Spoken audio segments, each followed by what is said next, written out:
Hard वाला होता है ना, ये भी आपको जहाँ पर सिलाई मशीन की चीज़ें मिलती है ना उस शॉप पे मिल जाएगा। उसके साथ साथ कपड़ा मैं ले लूँगी। तो यहाँ पर मैंने कॉटन का कपड़ा लिया है। ये जो पीस है ना, इसकी लेंथ और विड्थ मैं आपको स्क्रीन पे मेंशन कर दूंगी। इस तरह के मैंने 5 पीसेस लिए हैं।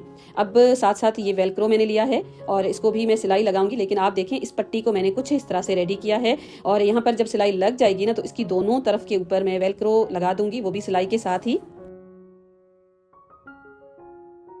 तो इसको मैंने इस तरह से सिलाई लगाई और दोनों तरफ से देखें इस तरह से ये वेलक्रो लगा के टोटल मैंने 5 पीसेस रेडी कर दिए हैं। अब ये जो फैब्रिक है ना, इसके ऊपर इस पट्टी को मैं लगाऊंगी, लेकिन ये जो चिप्स बुकरम है ना, स्टिक बिल्कुल भी नहीं होता है, तो मैं सिलाई के साथ ही इसको लगाऊंगी। अब ये जो फैब्रिक के पीसेस है ना, 2 हम यूज करेंगे।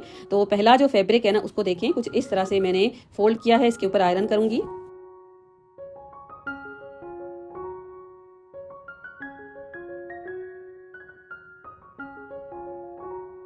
अब ये जो पीसेस वेलक्रो लगा के हमने सेट किए थे ना, इनको कुछ इस तरह से इसके ऊपर रखूंगी और साथ साथ में पिन्स भी लगा दूंगी।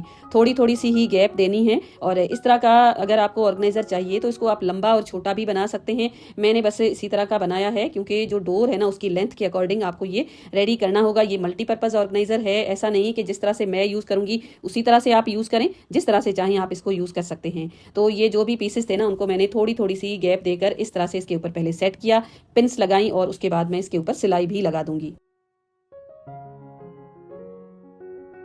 तो बस यहाँ पर ये सिलाई भी लग चुकी है और इस तरह से ये बंद होंगे और खुलेंगे। अब ये जो पीस है ना, इसको मैंने अलग से रखा है। अब दूसरा पीस जो हमने रेडी करके रखा है, उसको इसके ऊपर रखूंगी और सेंटर से एक मैं सिलाई लगा दूंगी, क्योंकि हम इसको स्टिक तो नहीं कर सकते। अगर आपके पास ऐसा चिप्स बुकरम है जो स्टिक हो जाता है, जो मैं अपने वीडियोस में अक्सर यूज़ करती रहती हूँ, वो भी आप इस तरह की एक पट्टी कट करके ले सकते हैं। मैंने यही लिया है और अब इसको मैंने इस तरह से रखा है। जो इसकी ऊपर की साइड है ना, उसको अंदर तरफ रख के और बस इसकी 3 साइड्स पे मैं सिलाई लगा दूंगी और सिलाई लगाने के बाद इसको मैं सीधा कर दूंगी। तो ये बुकरम थोड़ा सा हार्ड था, तो मुझे इसको सीधा करने में थोड़ी सी ज़्यादा मेहनत करनी पड़ी है, लेकिन किसी तरह से मैंने इसको सीधा भी कर दिया। इसके ऊपर आयरन भी कर दी है। अब एक मैंने बना दिया है लूप, और लूप बनाने के बाद इसकी एक साइड जो ओपन है उसके अंदर कुछ इस तरह से रख के और इसके ऊपर सिलाई लगा दूंगी चारों तरफ। अब बस ये बन चुका है एक मल्टीपर्पज़ ऑर्गेनाइजर। इसको आप जहाँ पर भी चाहें यूज़ कर सकते हैं।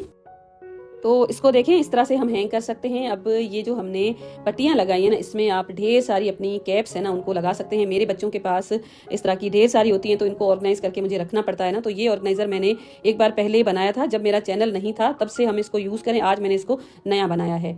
तो देखें, इस तरह से जितनी भी कैप्स है ना, उनको मैं इसके अंदर हैंग करूंगी। थोड़ी सी स्पेस में ये ऑर्गेनाइज भी हो जाएंगी और उसके साथ साथ जब चाहिए होंगी ना, उस टाइम सामने से मिल भी जाएंगी। एक स्लीक सा मल्टीपर्पज ऑर्गेनाइजर है। इसमें अगर आप चाहें ना, तो बेल्ट्स, टाइज या तो फिर अपने हैंड बैग्स वगैरह है ना, उनको भी इस तरह से